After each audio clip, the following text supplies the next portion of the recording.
Okay, good morning, everybody. Let me take control. There we go. Brilliant. So good morning and welcome, and thanks for coming along this morning for today's session.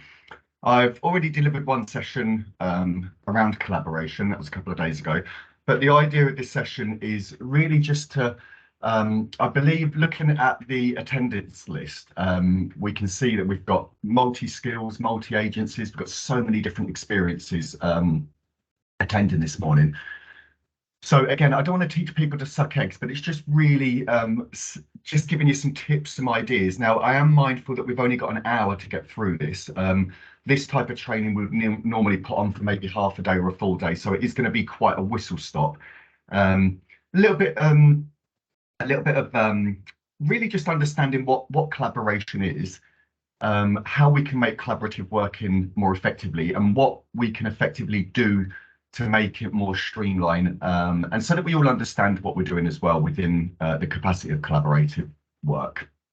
So, go. So again, just a little bit of a group agreement before I proceed. So please respect the views of others. Again, if anybody does want to comment, you're more than welcome to pop a message in the chat. Please do be mindful that I don't have access to the chat throughout the delivery. So again, any questions I can either get back to you at the end, but I'll probably cover that throughout the session as well. All questions are valid again. So again, if I can just ask you to keep your microphones on mute, pop them in the chat. And then at the end, if there is anything that we haven't covered, I'll either get back to you and we will send that information out. Active listening, and also remember confidentiality. And I do believe the presentation and resources will be sent out following this presentation as well. So don't worry about taking notes. This will be sent out after. Little bit of team etiquette. So if you could just turn your says cameras on. This is part of our traditional training. If you could keep your cameras off for the time being, keep your microphones on mute. Just to let everybody know, I'm not expecting any Amazon packages this morning, so there shouldn't be any dog barks, hopefully. And again, raise your hands if you have got any questions, but please do be mindful that this is a very short whistle-stop bite-size session. So, you know, we will be finished at around 10:30. And as I mentioned earlier, any questions, pop it in the chat. And if that's not answered, then I will try and get back to you at the end. Okay. So what we're going to be covering today is we're just going to be hopefully walking away with a little bit more of an understanding about what collaborative working is. I know that there's been some multi-agency sessions and things like that, but collaborative working is just slightly different because it's not working within agencies. It's looking at, you know, working with individuals. It's looking at, you know, their networks. It's looking at different agencies. So it's not necessarily multi-agency working, although that is a facet of collaborative working. We're going to recognise the benefits. Again, a lot of this you're probably already doing. So hopefully you'll pick a few things away from today and think, okay, yeah, right, I haven't really thought about that. We'll look at the key components that contribute to successful collaborative working. And that, again, we're going to be covering that within a few different capacities. Crucial teamwork and collaboration skills. So it's really looking and identifying within our teams and departments, you know, what are the skills that we hold and how can we utilize those skills and how do they feed into collaborative working. We're going to look at how we can apply that into practice and ways to build on collaborative working as well. So quite a lot to cover in this very, very short time. So just to sort of start, the CARE Act itself, it does require that local authorities and their relevant partners must collaborate and work together. And the CARE Act now does actually include that. Now, I appreciate the CARE Act 2014, it's a little bit dated, but it's really sort of, that is one of the key contexts within that. And it's also to consider the wishes and feelings of the adults and who's we're working on behalf with as well. So it is included in the CARE Act, collaboration and co-production, those kind of things. So it is something that you know, we should be doing. And in order, if we are collaborative working, we're going to be getting as much information as we possibly can. Now, an introduction of myself. Unfortunately, I can't go around everybody, but my name's Lee. I work for North Ants Council. I'm a learning and development trainer, and I've been in post for around just under a year now. My history, I used to work for a few different local authorities. I used to work on the commissioning team with sexual health. I've also run quite a few charities around Luton and Bedford. And key parts of my work really was around collaborative working and that co-production side. So hopefully I can share some of those tips. As I said, it is kind of a blow through, but hopefully I can share some of those tips with you this morning and you can take some key areas away. So as we know, I'm sure that we're hearing it from quite a few places. Nowadays, the focus is on team effort. So working in silo, during COVID, it had a massive impact. We were working from home and we were hybrid working, something we weren't quite used to. But nowadays, working collaboratively is something that we really, really are enforcing, and it's something that working collaboratively, we're going to get the most information. So we're not going to be using our own unconscious bias. We're not going to be using our own assumptions or our own values or experiences. We're actually going to be tapping into what other people's knowledge is as well. And we do know that if we get an array of different people that might be involved in that, then we are going to get much more out of that collaborative working. A few different minds are much better than one person thinking, okay, this is what I've got to do. So, and it also allows you to alleviate some of the pressure of you feeling that you have to know everything and do everything. So we'll go through the components that make that, but it does increase greater employee satisfaction. And a massive thing about collaborative working is it generates ideas, and it really taps into people's creative sides as well. So one of the most important outcomes of a collaborative workplace is the positive effect it has on an organization. And that's, as it says there, with innovation output. So again, it's that creativity. It's tapping into different people's experiences, values, knowledge, experiences, and it's really extracting that and seeing what we can do. And that's looking at so many different areas. So collaborative working isn't just on, a piece of work we're doing or a policy. It's working with people. It's really understanding how can we get the best overview. It's strengths-based approach, again, which falls into the CARE Act. And it just means that we're looking under every stone to make sure we have the full picture. So if we're working with an individual, and we might be working with them on a one-to-one capacity, it's just important to think that other agencies might be working with that person, other networks might be working with that individual, and they might have more information. They might understand that person a little bit more effectively than we do, and they could have a better relationship. So collaborative working, it's really something we're trying to push for, and it's a coercive environment is the perfect vehicle for creating, thinking, and idea generation. So again, a little bit of repetition in this, but it's just to hammer those things in. So a quote here that I found that I absolutely loved. Coming together is the beginning. Again, it's really easy to pull everybody together. Keeping everybody together can be quite a challenge, but that is progress, and working together is success. So it's all very well saying, yes, okay, we're going to do this, we're going to do that. What does it look like? And it's also quite important to think about how we measure the impact of collaborative working as well. So again, I'm assuming through your experiences in the organisations that have attended today and your departments that you're retrospectively doing a lot of this already, but hopefully you can take some tips away today. So let's go back to the basics. Let's make sure we understand exactly what collaboration means rather than diving straight in. So collaboration means working with others to achieve a common goal. And it's just to make sure that everybody's clear and we can tap into, as I said a minute ago, knowledge. So it's to make sure that everybody's working and achieving towards a common goal, such as completing the task of developing a new idea or methods. So if you think of a situation where you might be working with an individual and there's some resistance with that and we don't feel that we're getting very far, there's always going to be other agencies, and there's always going to be the opportunity for collaboration to, share that knowledge. And it's also about, like I said, it's collaboration isn't just about working with agencies, it's working with different people in different departments and multi-agencies. It's working with departments, and it's also working with the individual in collaboration. So it can just be a one-to-one, but depending on how we do that is or how we're working in collaboration will obviously dictate as to what kind of involvement we have with that as well. So collaboration in the workplace happens when two or more employees work together to accomplish a plan that will benefit the group or the organisation as a whole, and also the individual. It's common knowledge that groups of workers can accomplish more than individuals. So I'm sure that we've worked with an individual and we're banging our head against the wall thinking, but I've done everything I can do, and they're still not engaging, or they're still taking, negative risk. Or so don't put that all on yourself. We've got supervision. I'm sure in your areas there's supervisions, there's group supervisions, there's one-to-ones, there's those opportunities that you'll be able to, share that and maybe get some more information back as well and support. So it's common knowledge that these groups of workers can accomplish more than individuals working on the same task alone.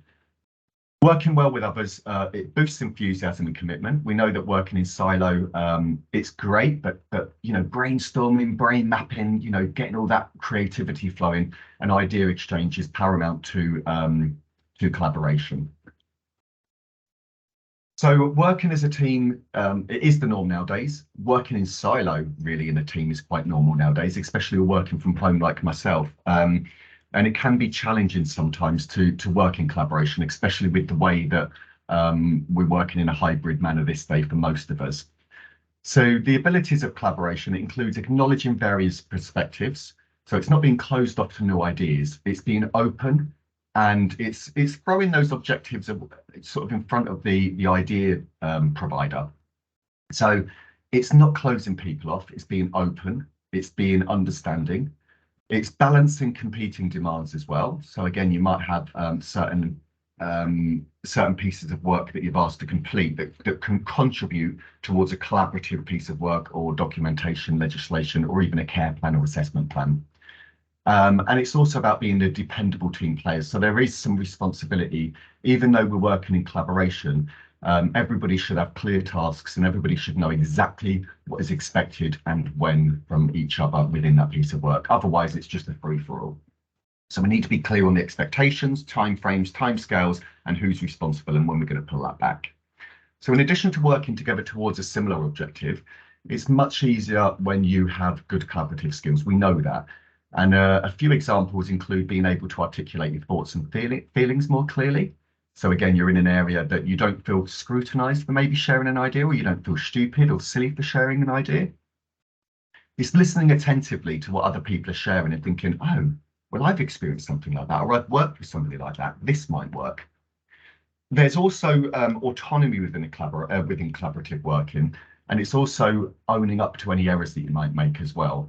So there is some responsibility within that, and appreciating the unique perspectives of your co-workers. So it's not shutting people down or closing people off just because we might have our own experiences or unconscious biases around that as well. So everybody's been through different experiences, everybody's got different skills, and that's really what we want to tap into. So when we look at some of the benefits within collaborative working, there's actually, as far as from my experience, there's no negatives really within a collaborative working, as long as it's managed effectively and efficiently. And when I say that, it's so easy. The amount of meetings I've had historically when I used to run various charities, and if I weren't steering on the meeting, there would be some meetings that this person might be responsible for that, and this person might be responsible for that, and this person might be responsible for that. The issue, well, not the issue, the problem can be is that if we don't set those specific boundaries and timeframes and completion times, then again, we're just going to be running around in a flurry. So we need to be clear on exactly, when this information is expected and what that contribution part closes. So it helps us with problem solving. So again, I might not have experienced something that one of you guys might not have. So if we're sitting in a room and we're dealing with maybe a safeguarding concern, or we're dealing with, an individual where they might be experiencing mental health issues, or, anything around that, problem solving, it really helps because other people might have different experiences. They might have been there longer, they might have been there shorter, they might have worked for a different agency. They might know that there's a different agency that might be able to support that person, either within the local council or in a third sector capacity. It allows us to be adaptable as well. So, we can challenge one another constructively, and we can adapt it accordingly. So we need to bear in mind that collaboration, it can waver and it can change. So it's not a one done deal. It can be a live document or it can be a closed document. It's about being open and participation. So participating within that as well. It allows us to share skills, and it allows us to put the goals in alignment. So as I said, if we're all, I don't like saying this, but if we're all singing from the same hymn book, then we all exactly know where we sit within that as well. And it also increases engagement. It makes you feel that you have a voice, and it makes you feel valued. So I don't know about yourselves, but I know that, you know, when you're sitting there and you're in a multi-agency meeting, or you're in a meeting with other departments or different people, and you think, actually, I can bring something to the table here. I've got some knowledge in that. So it really helps you feel engaged, and it also gives you that sense of purpose as well. It is massively important. As I said, it's quoted in the Care Act as something that we really need to be looking at in alignment with co-production as well. And for those of you that are probably not familiar with co-production, it's co-production is really about where we are asking the individual and getting the individual involved in the way that we map out our services. So it's collaborating with the individual, and it's not making that assumption of we know what you need.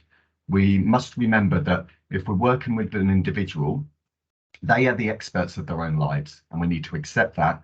And rather than going on to that blame culture, or that, you know, they didn't do this and they didn't do that, we want to be, you know, resolution focused. We want to be solution focused, and we want to try and achieve from that as well.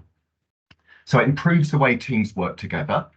So if you're working in a department and there's you know, an event coming up, then it's, you know, get the team together. So it's not only working with individuals and multi-agencies, it's within our own teams as well.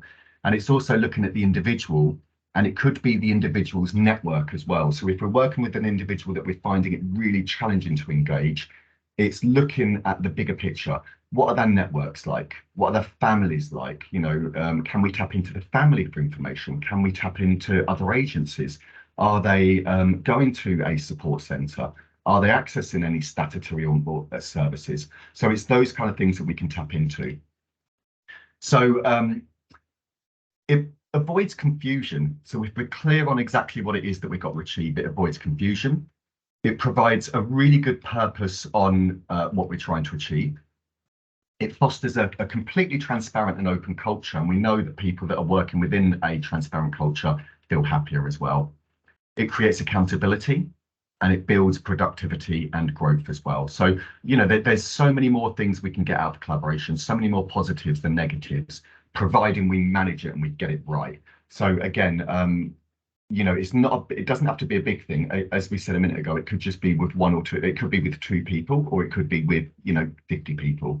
But if we're not clear on exactly what everybody's roles and responsibilities are, then it's just going to be a one for all. So in order to make collaborative working effectively, we have to make sure that everybody understands what their role is and exactly what is expected from them. And it's important that we don't throw that on people. So if I'm steering or chairing a meeting, it's important that we're understanding that we're tapping into the right skills with them people around that table. So we're not just saying, well, you work in mental health, so you maybe take that part. Might not be best. We need to be challenging each other on that as well. So as Chloe mentioned at the beginning of this presentation, we have got the SAR 21 review. That's based around learning around the care home as well, and what we found from that. So again, as Chloe mentioned, that's going to be tomorrow. You can click on the original information that was sent around with the NSAB week of learning. And I would definitely recommend that you get yourselves on that if you're working with individuals, especially within a safeguarding capacity, or you come across safeguarding. And an example of something that I like to share is an example, a little bit outdated now, but it's the Jonathan SAR. And I'm not sure if you're familiar with that, but I definitely recommend you go onto the Adult Safeguarding Board website and you look for SAR 19. Now, SAR 19, just to give you a little bit of a background, the Jonathan SAR, and I say SAR as though everybody knows what that means, it's a Safeguarding Adult Review.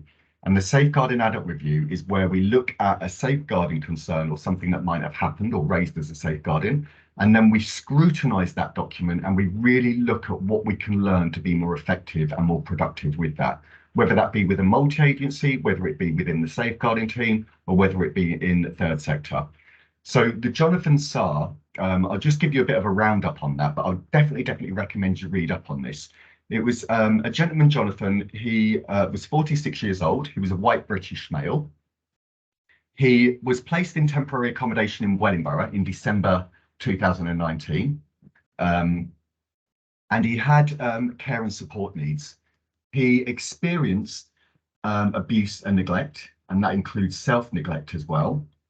And this is where it gets quite interesting. There was when the SAR was completed, it was acknowledged that there was 700 chronological events by several different agencies, and that was including 40 visits to the emergency services within that last year within A&E in the emergency department. And professionals had concerns for his well-being and his risk of life. And unfortunately, Jonathan was found deceased in his apartment. Now, when you look at the SAR, it's a prime example of what we learn about missed opportunities and collaborative working, because there was all these different agencies that we all knew that. So mental health were working with Jonathan, and drug and alcohol were working with Jonathan, and the A&E department were working with Jonathan. And statutory services and third sector, but nobody joined the dots. And had we joined the dots, again, I don't want to make a sweeping statement in saying that Jonathan would still be here today, but there's definitely a piece of learning that we can pick up from that. And we found that had we been working more collaboratively, we possibly could have prevented Jonathan's death. And the reason being is because when he was sent into the emergency departments, he was kind of seen as a problem. We were looking at the person as a problem rather than the person as an individual. And he was given money to go home in a taxi, and he was sent to the wrong address. So there's all those kind of things that happened within that.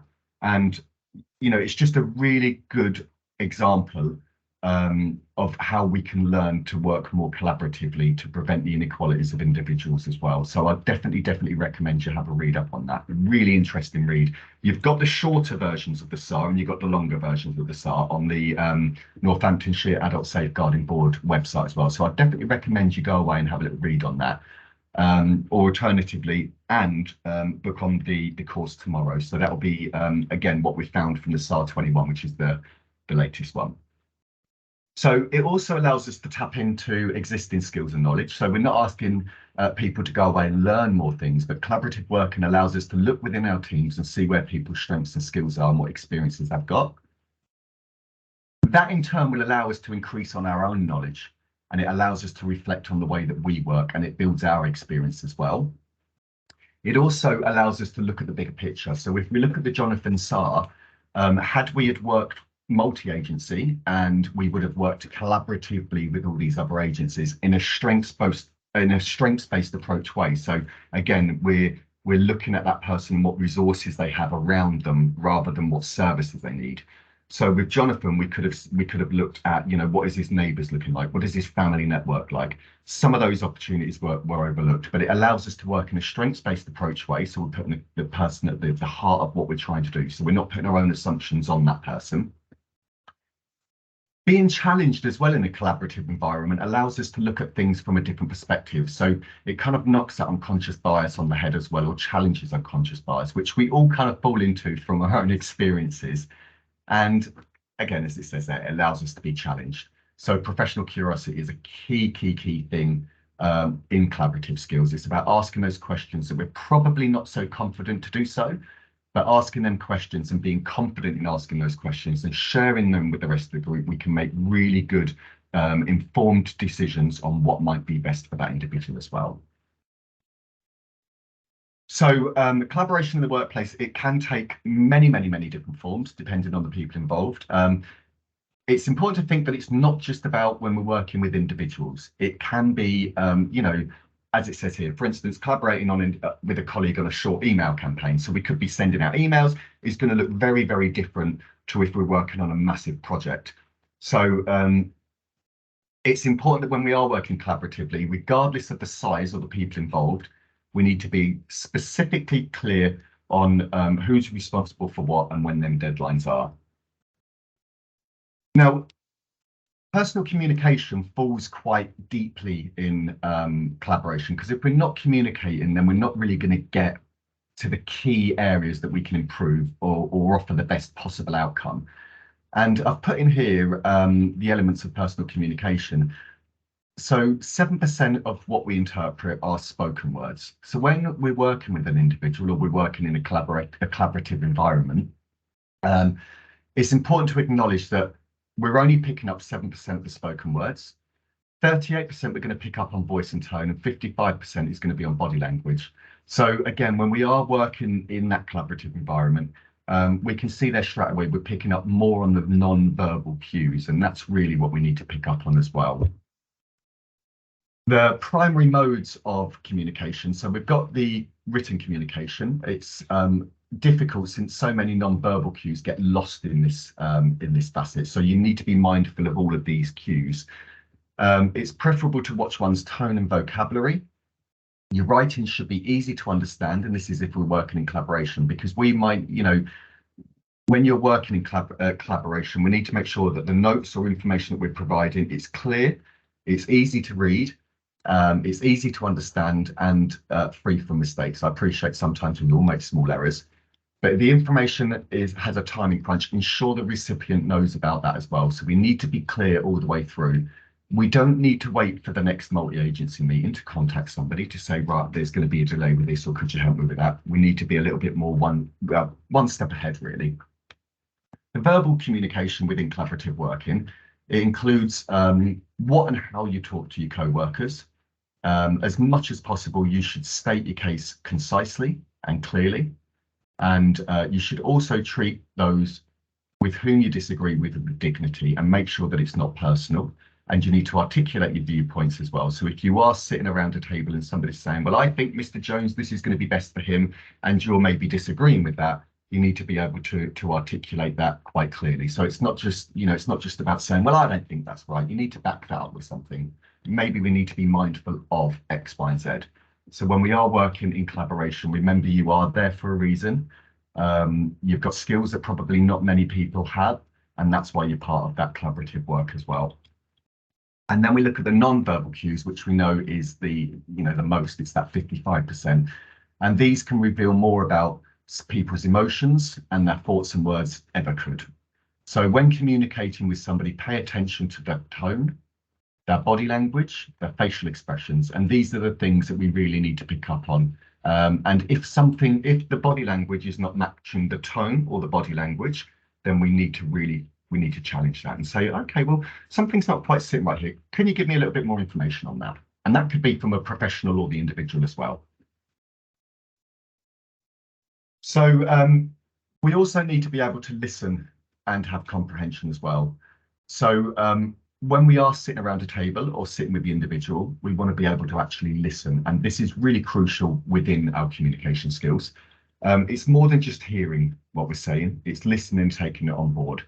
So you should actively listen without passing any judgment. And as I said a minute ago, if you're unsure on what your part or role is within that collaborative work, ask for that clarification. There's nothing worse than spending 3 weeks on a piece of work to hand it over to your boss or your manager, and then they say, well, actually, that isn't what I wanted. There's nothing, and it's quite demotivating for us as individuals as well. So if we are working in partnership with a few different agencies, it's also important to remember that this information could go to court. It could be used in a legal setting. So information that we provide needs to be factual, unless we're stating that it's assumptions or thoughts, in which case we need to state that at the bottom as well. So as it says here, workplaces are full of individuals from varying backgrounds, specializations, and preferred modes of communication. So when we are sitting around a table and we're working in collaboration, we need to be mindful that people are going to hear things differently, people are going to see things differently, and people are going to say things differently. So if those three things are not marrying up, we need to really clarify that and make sure that we understand exactly what that means as well. So again, I'm sure 90% of you are already doing this, if not all of you, but it's just good to have that reaffirmation as well. So I touched on the emotional intelligence a minute ago. So with empathy and emotional intelligence, we can see, or you can see, when a co-worker is distressed. So if a co-worker is working on a piece of collaborative work, or you might be, If we don't understand and we haven't clarified that, we're going to go away and we're going to feel pressure because we're going to think, right, well, I've got 15 more people that want this section of work done from me, and I don't know what I'm doing. There can be nothing worse than that. So clarify it. The co-worker or yourself, you might need to listen to an issue that you're experiencing outside of work. And that's where we can bring our own experiences in the room as well. And similarly, if you feel down on the job, a colleague with high emotional intelligence generally will pick up on that and they can support you with that as well. So, you know, it's also looking at the bigger side of it. So it's not, as I said, sitting around a table and just saying, right, well, this is what we need to do. This is how we need to do it. It's also looking at your workplace and seeing where we might be able to collaborate, where you might be able to support a colleague on doing a piece of work. They might have to do an assessment and they might not have ever done one before. So you can collaborate on that piece of work. You can use your skills. It could be the other way around. So again, it's not just about multi-agency work. It's important to remember that collaborative working, it can be from two people, it can be from the individual, as I've mentioned before, it could be with multi-agency work, it could be with other departments within your organization. It's got so many different views on it as well. But emotional intelligence, as I said, is key, and emotional intelligence workers are less likely to find criticism or feedback offensive. So if there is something that you might have done in that work, if you've got a high emotional intelligence and somebody says, well, you know, it might be better if you relook at that, don't take it personally. We're all trying to achieve the same thing. It's not, you know, unless it's direct criticism and you feel attacked, the best way is to, if you don't understand, you challenge that and you ask that back as well. Could you please clarify that? Now, conflict resolution also falls into collaborative work. And again, these are really good key components. We're all probably doing this in an individual capacity, but it's really great if we could pull all of this together and just be mindful of all these little facets that fall into it as well. So when we are working collaboratively on a piece of work, there might be a recommendation that you put forward, there might be a recommendation that a different agency puts forward, and that can cause conflict, especially if they're very, very different. So this is where your high emotional intelligence comes in, because if you're working with an individual, the other person could have a better relationship, and I'm sure we've all experienced this. The individual might be telling one person one thing and one agency another thing, and we're getting really confused. We feel we have the right information, and the other agency might feel that they have the correct information. So there can be conflict when we are trying to achieve outcomes for the individuals. So it's healthy to have that conflict. It's about how we deal with it. And that's where our emotional intelligence needs to come in. So we're able to take a step back. We don't take it personally, and we can challenge constructively with that as well. So take the time to talk and hear each other out. Don't, you know, unlike myself, I can be a little bit hot-headed. So I say, no, that's not the right way. That's not the right way. I've had to learn a lot about this. It's taken a step back and it's actually listening and thinking about it, going away, thinking about it and saying, right, if you still feel that that doesn't sit quite right, maybe, you know, after a few hours or a day or two, then that's when I would say challenge it. It's to maintain personal responsibility and accountability. As I mentioned earlier, if we're working on a legal document, or it could be an assessment or something more statutory, then we need to be able to challenge each other effectively on that. It's to understand the problem without apportioning blame. We want to move away from that blame culture. Blame doesn't resolve anything.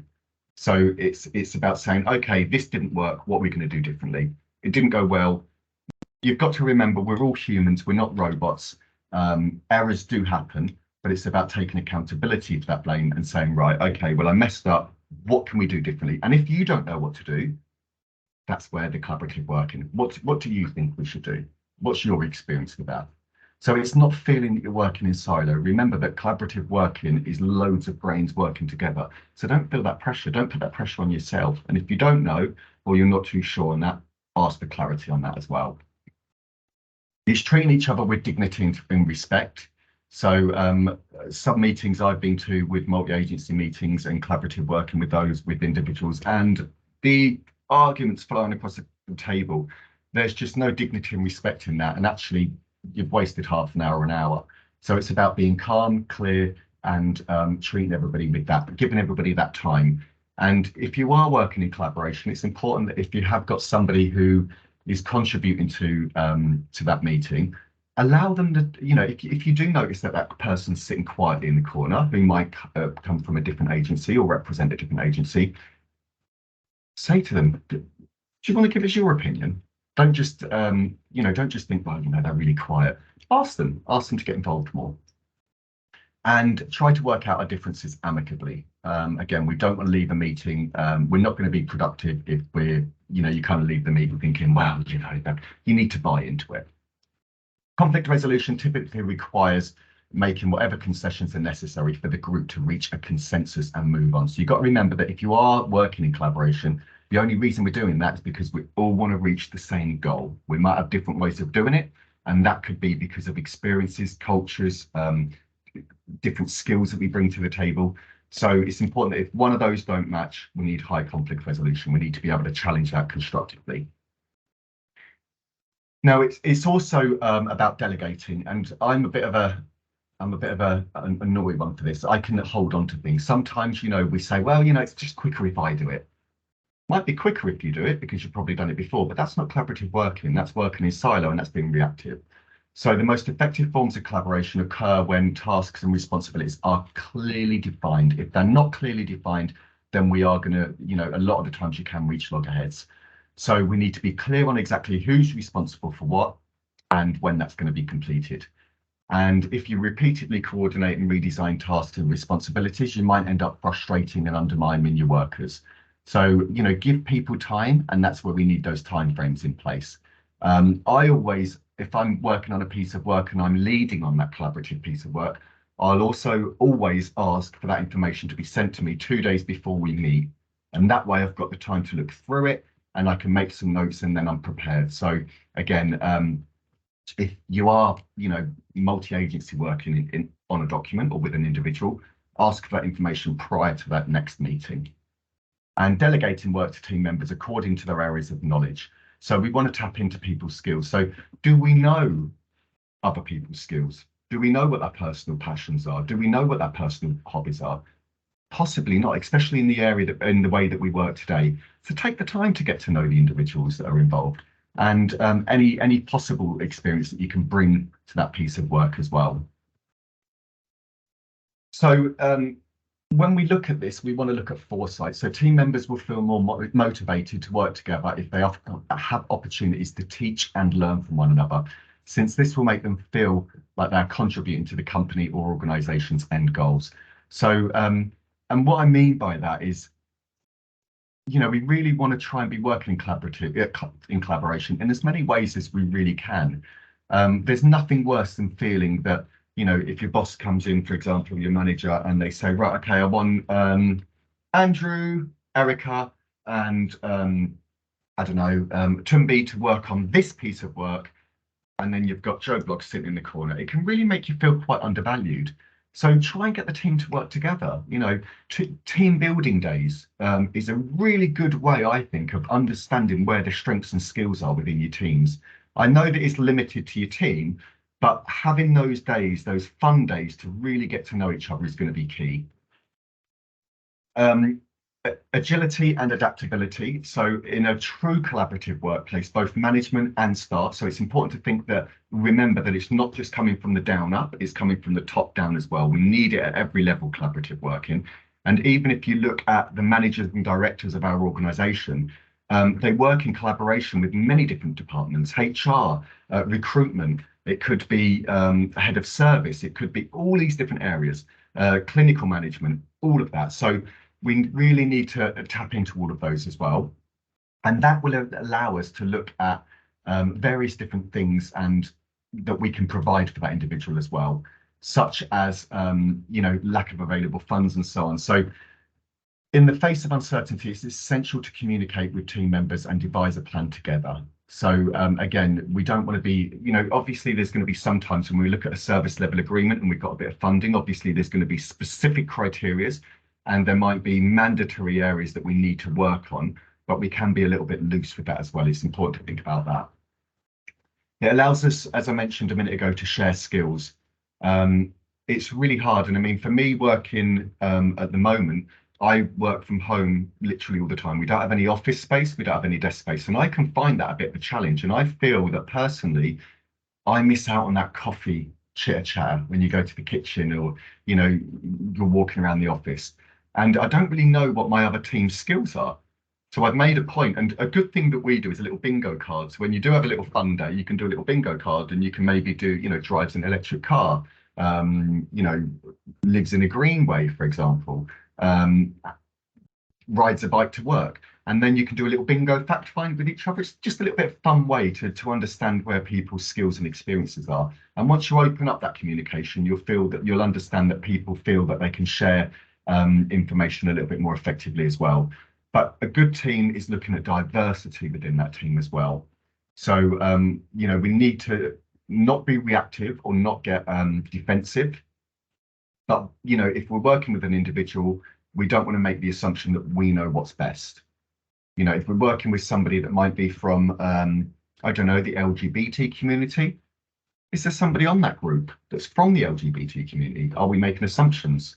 So, try and get representation within that collaborative piece of work that represents the individual or that piece of work that you're working on as well. And that will gain your skills. That will build your skills as individuals as well.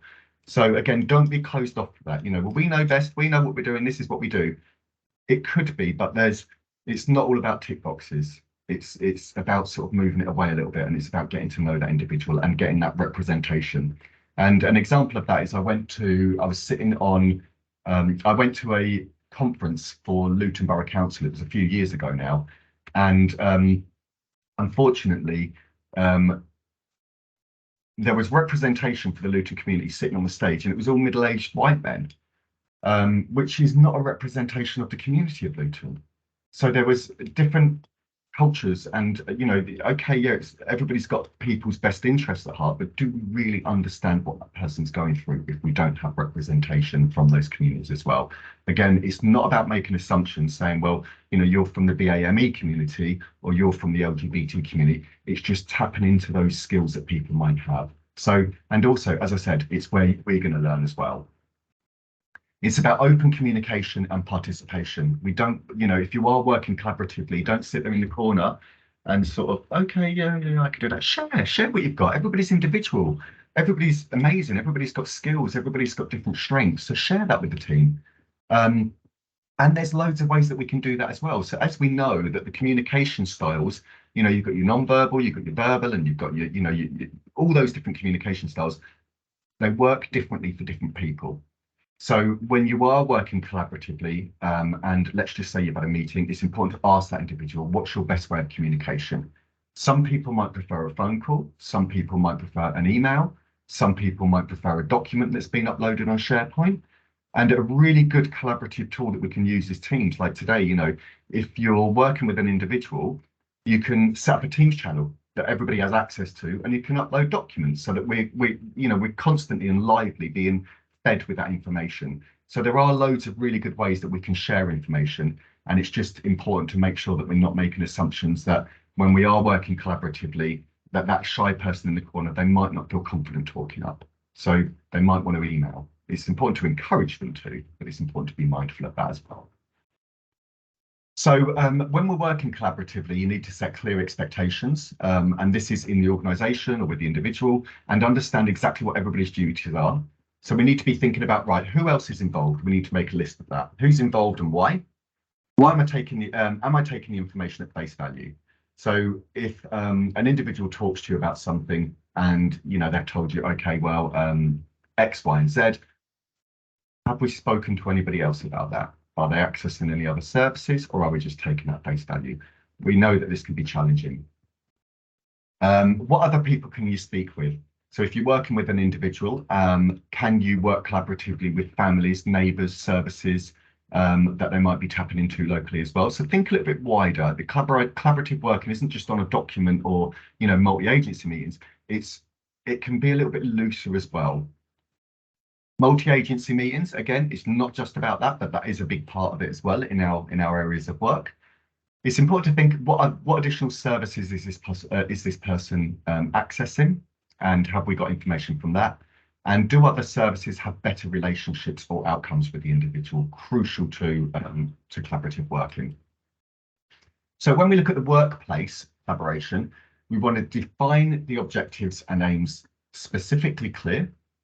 We want to communicate the objectives so that everybody understands exactly what it is we're trying to achieve, because we should all be trying to get to the end result. We're all going to be coming at it from different angles.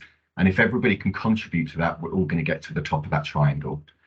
It's to consider other members' points of view, avoid the blame shame, which I mentioned earlier. And a really important one is pat yourselves on the back when you've done something good and celebrate that success. Send an email out, see the rest of the team in. You really need to acknowledge that as well. People feel valued when they've worked hard on a piece of work, and so many times it's overlooked. But celebrate that and let everybody else know that you're proud of that as well. So definitely share that. So when we look at problem solving, it's also about, so this is preventable when you make collaboration a priority, because other people might have gone through different experiences that you have faced in a crisis. You could be working, within a department and you're thinking, oh no, somebody's off sick and we can't do this. If we're working in a problem-solving way, then we should know where the team's skills are or what the other people's skills are, and then we can collaborate with them. So a team that knows the process and methods at hand are better equipped to streamline remedies and identify teammates who can help. I don't know about you, but there's certain people I go to in my team because I know that they've got experience in different areas. So, could you give me a hand with that? I can't log on to the internet today. Do you know why that might be? And we've got somebody in our team that's better at IT functions. It might be somebody who delivers, for me, it could be somebody who's got more experience on the Care Act or the Mental Capacity Act. So I can tap into those resources as well. So that's where it's really important for regulation as well. So to solve problems and operate productively, the workplace need the ability to leverage knowledge across the business and online, seamless, integrated and intuitive collaboration tools and enhance team members' ability to work together. So really, as I said, if there's one problem, it's better that we know who's the best person to tap into. And if we are working in a collaborative way, we can tap into that and we can ask for some support with that as well. We need to be able to adapt on collaborative work. Pieces of work change, people change. Again, we're not programmed. We've all got, we develop, we change, we have different experiences. So change is going to happen within a department, and forecasting that change is predictable when the team is basically working in collaboration. So what you'll find is if you have got a little bit of resistance there with somebody, working as a team, we can normally work that over as well. We can challenge that person and we can normally win them over. So it's easy for change to lead to disaster if we're not working in a collaborative way. We need to embrace change. We know that for those of you working with NNC, we've seen a lot of change lately, with the disaggregation, with the unitary councils and things like that. And it's really hard to get your head around that sometimes. But if you're with somebody who understands that a little bit more, it's going to help you a little bit more effectively as well. It allows us to put goals in alignment as well. So if we all understand and we're all working collaboratively, we're all going to be working towards the same goal as well. So a team reaches a common goal through a combination of individual and team-driven efforts. So it's a combination of both. With a clear goal in mind, everybody understands their role and the purpose, and this means you can combine your abilities and knowledge to improve your workflow and achieve a common goal. So aligning these goals leads to a team-wide support, contributing all-round skill sharing and increased productivity. So don't feel that you're alone. There's a lot of different areas and departments within, the local authority or, within your areas and your businesses and your organisations and different charities or third sectors you can tap into. Don't feel that all that pressure's on your shoulders, tap into it. We want to keep people engaged. So if we are working in collaboration, it means that we're engaged as well because we're constantly communicating. So a supported employee is a satisfied one. And when you tap into people's skills and they're acknowledged and you ask them to work on a piece of work collaboratively, it makes you feel valued as well. So look at the skills, understand where the skills are. It's important for workplace benefits, productivity, profitability, retention, and happiness. And that's just a few things as well. So people feel valued. And again, I know that retention is, staff retention is quite a challenge at the minute. Tap into those skills, make people feel valued, and the chances are you retain them much, much, much more effectively. So as workplaces prioritise employment engagement as a metric for success, it's essential to foster a collaborative environment for better engagement. And if you want to be an engaged teammate, consider all the benefits of collaboration in the workplace to improve your own performance and support your team as well, or their team. Important to trust one another when we're working on collaboration as well. If somebody has one role and you have another, don't go jumping on their backs. So review team members' roles frequently if you are working. Make sure it's working for you on that piece of work that you're collaborating on. You need to relate team members' expectations to the team's overall purpose. Clarify the responsibilities when action planning, so make sure we're clear on that. Learn what others do in the team. Spend that time. How many times have do we actually ask about the individual in a personal capacity? Obviously, we don't want to go too personal. You need that that professional boundaries. But learn what people like to do and what they're good at, and figure out ways where you can help one another. It's key to collaborative working. We need to communicate openly and effectively as well. I touched on that a few minutes ago. It balances the team's focus in collaborative working, and that's one of the key bits that I absolutely think is paramount. We all need to be singing from the same hymn book. And then we've just got some tips here to build on collaborative skills. So to avoid problems with unfinished projects and disgruntled workers, you should share and devote time and energy to teaching team members how to collaborate. So don't expect people know what to do, especially if you're leading on this. You need to spend the time to make sure people understand. So clarify the purpose and the vision of the piece of work that we're collaborating on, whether that be, as I said, the document or the individual. Acknowledge the strengths and weaknesses within your teams and groups and put the best person in the best area. Again, we want to try and avoid assumptions with this as well. Provide adequate resources. You can't ask somebody to do something if they don't have the correct resources, and then they feel like they failed. So make sure that the resources are in place. You want to invest in automation, celebrate the achievements and successes. I mentioned that a minute ago. We want to be really patting people on the back if they've achieved something quite, or hit a milestone within that piece of work. Provide the team with educational opportunities. So again, training, development. Don't expect just because somebody works in one area, they know everything about it. We need to ask those questions. We need to be defining the expectations. Hold team building activities. I mentioned on that a minute ago. That gets you to know everybody in a different way. Promote a communication culture. That could be something as simple as, putting post-it notes. How do you feel today? And everybody can put a post-it note on the wall. This is how I feel. So it starts that communication. It's something, it could be in any way, but communication can, we need to be creative in that. To promote openness as well, and treat mistakes as opportunities for improvement. Again, people need to be accountable for those mistakes, but we need to learn from those. And that's exactly what we're doing with the Jonathan SAR that I said to you earlier. It's not about putting blame on people. It's about saying, right, what can we do differently? What didn't work and what did work? Who do we need involved in this? And what skills do we need involved in this as well? So just to wrap things up, can't believe I'm on time. So developing collaboration skills effectively, it's not a one and done deal. It's evolving, it's constant. It's not just saying, yeah, we're going to work collaboratively on this document. Look at your other areas of work and look what you can tap into, different people's skills and experiences as well. You and the group can improve at this practice, and one approach is to take advantage of the available resources. So, do research, have a little look around.